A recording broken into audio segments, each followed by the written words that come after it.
So, hello guys! Welcome back to my channel. Dayan Studio is here again. So, for today's video guys, i-unboxing ko na talaga ang aking Shein na na-order. Actually, 3 times ko na tong pang-order. Wow, this month. Wow! Talagang naloko ako sa Shein guys. Actually, maganda din naman yung quality nila. At saka, very affordable yung price.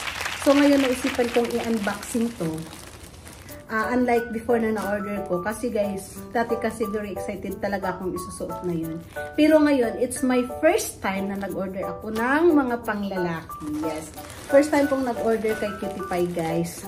Itatry ko yung quality ng panglalaki na damit. So, nag-order ako ng isang jeans sa kanya, isang polo shirt, isang short, at isang t-shirt. And of course, sa akin, hindi talaga yan maano. Kasi nga, may gala kami ni Madam Berna at saka ni Madam Dex this coming 28, 29, and 30. So actually guys, may plan sana kami ni Madam Berna mag-international tour. Yes, gawa ng may vacation siya. Kaso, hindi kami natuloy. Actually, may plan kami na pupunta sa Oman. Yes. Kaso guys, hindi nga natuloy kasi ang visa ni Madam ma-expired na within 3 months. Yes. Kailangan kasi guys, pag may international visa ay tour kayo, kailangan 6 months before the expiration of your visa. So, yun ang allowed dito. Yes, I don't know sa ibang country. So, naisipan na lang namin pumunta ng island. Doon sa for adult hotel only. I'm not sure. But that's it guys. Abangan nyo na lang. Kasi of course, may live na naman kami doon. So ito na guys. Kasi excited na talaga akong Shein haul. So guys, yung sinuot ko yung nag-ano kami ni Madam Dex. Yung nag-mukbang kami sa Japanese restaurant. Siguro nasabi ko naman doon na in-order ko doon yun sa Shein. At saka yung birthday ni Madam Busyang. It's all that for Shein. Yes! And of course, yung nagsalon ako, yung mini skirt ko na, purple. Ay, no. Yeah, purple. At saka mayroon pa dito, guys. Ipakita ko sa inyo. Pero natapos ko na yung, nakuha. Pero hindi ko na unboxing at hindi ko pa nasusuot. Isang mini skirt at isang blazer. Yes. Kaya ngayon, nag-order din ako ng tube. So, let's check, guys. Mamaya na tayo mag-uusap. At kailangan ko na talaga itong bubuksan. At I'm too excited. O, diba? Ang Shein kasi guys is so very affordable yung price. Tsaka nagustuhan ko na din. Lalo na sa akin, only one user. One user. O, diba? One user talaga. O, see? Ito guys, I think this is for the boys. Kay Cutie Pie to. Kasi malapit na ang birthday ni Cutie Pie guys. So, naisipan ko siyang i-order dito. Wow! Sana maganda yung quality. Yung mga panglalaki guys, medyo may kamahalan. Ay, hindi! Ito yung pang to guys, pang beach. O, diba ang ganda? See? Maganda to guys. As in, hindi ko pa nga nasukat. Nung nakita ko lang sa model ng Shein, very maganda. Medyo may kamahalan to guys. Medyo may kamahalan na to yung 40 dirham. So, bago na tong style ko guys, pag mag-order ako ng dress, it must be only 50 dirham. Yes! 50 dirham lang talaga ang pinaka-highest na price. At palagi na akong nag-order doon. Pero okay naman yung price. So, ito yung isusuot ko guys sa hotel. Yan. Ang ganda.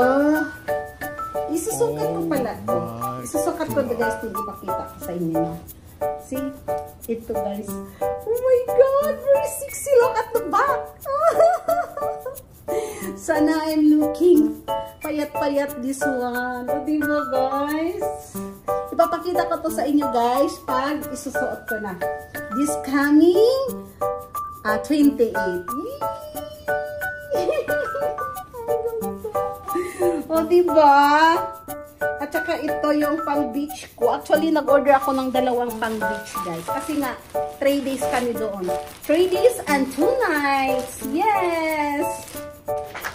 Dapat bago ang damit doon guys. Kasi para sulit yung bayad namin doon sa hotel. O, ito yung short ni Cutie Pie. Wow! Ganda ng quality. See? California! Oh, diba? Ang ganda ng quality. Ang ganda pala ng quality ng panglalaki. May ano pa siya. May bulsa. Pwede nalagayan ng dirhams. Ay, maganda ang panglalaki. Naku, I'm mapaulit ako ng order. Yes, first time ko kasi guys, kaya ayun, pinakita ko sa inyo at in-unboxing ko talaga. Ito yung see guys, oh my god! Look at the box! Oh my god, good luck sa aking bilbil. See guys, ang ganda! Ito yung pangalawa kong ano guys, swimsuit. First time kong nag-order ng ano guys, swimsuit sa Shein. Yes, kasi nga parang luma na talaga ang mga swimsuit ko. At kailangan ko na ng iba na naman. Yung nag-Burj Al Arab kami, hindi talaga ako nag-order ng bag. This is the one shirt for Kitty Pie guys. Ganda din ang quality. Oh my god, Italy! See, sana fit to sa kanya. Kasi si Kitty Pie talaga is large. O, diba? Ang ganda. Maganda pala ang quality. Sana hindi ito mapipil paglalaban. No? Yung Italia. Para na di siyang nasa Italy. Matutuwa yung pagdating niya. Meron na naman akong surprise sa kanya. Kasi kahapon binigyan ko siya ng RC car. Yes. Magbigay lang ako ganyan sa kanya guys pag birthday niya. Oh, see, look at the tube. Oh my god. Hala, bakit ang liit? Guys, look at. Ang ano ng ano ko palda. Look at the tube. Oh, see? Oh my god. And look at guys. Actually, I order only one. This is for the anklet. Yes, anklet. Yes, anklet. Because mayroon na ako nitong necklace for the beach. So, dalawa ang na-order ko. Okay lang din, hindi naman din siya masyadong kamahalan. Kaya-kaya lang din yung presyo niya. See? Dalawa pala siya.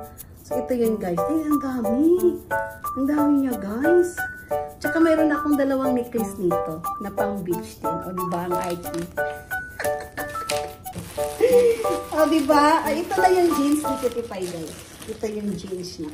Medyo may kamahalan din tong jeans niya, guys. Yes. Pero, i-compare mo sa mall, mas mahal talaga sa mall. Kasi nga, may brand sa mall. See? Oh, ganda din pala ang large ng ano niya. Ang size niya sa 34. O, diba? Straight cut. Hindi siya masyadong mahaba. Actually, guys, nakabili ako sa kanya ng lakos eh. Mahal pa naman ng lakos. Kaso, yung size niya, pang American size. Sana ito hindi pang American size. Dapat 42 ba ito? I order 42. Bakit 34? 34 si Kitty Pie. Hala. 34 ba si Kitty Pie? Oh my God, I forgot. Sana magkasya ito sa kanya, guys. Eh? Ganda din ang quality nila. Look at the back. Bagay kaya ito sa office niya. Matry ko ito mamaya. So, ito pa guys. So, marami guys. Alam nyo ba, ang dami ko nang na-order sa Shein. Pero ngayon ko lang talaga na isipang mag-unboxing. O, ito pa guys. Ang ganda ng damit. O, diba? My favorite color is black. Kasi nga papayat ako pag black. Diba? Ang ganda ng design. See? Very simple lang siya guys. Pero pag isuot mo to, magiging elegante ka. O, sana all elegante. And then, this is it. This is for me? I think so. Kasi tapos na kay Kitty Pie. Ay, mayroon pa pala siyang polo shirt. Oh, ang ganda din ang quality ng polo shirt ni Kitty Pie, guys. Diba? Ang ganda din. Super. Naku, mapa-order pa ako nito. Pero itry ko muna tong i-wash guys kasi i-check natin kung hindi ba siya mag-fade or baka one time lang siyang mag-fade. Sa girls naman kasi hindi naman. Oh my God! How I use this? Nangarap sila yung studio na 60. Oh my God! Blazer pala. Tula, may in-order pa ako na tube na white. Yes. Ang ano ko to. Yung pang dress ko. So, diba guys? Ang dami kong na-order sa Shein. Ano na ako eh. Loyal na ako sa Shein. O, diba? Tube ko na white. Isusuot ko to sa ano ko. Pang Burj Al Arab namin. Pang dinner namin ni Sir Clay. With matching my dress. With this one. And that's all for today's video. So, yan po ang aking Shein haul, guys. Sana na-enjoy po kayo. And thank you for watching. Have a nice day, everyone. From the Yan Studio!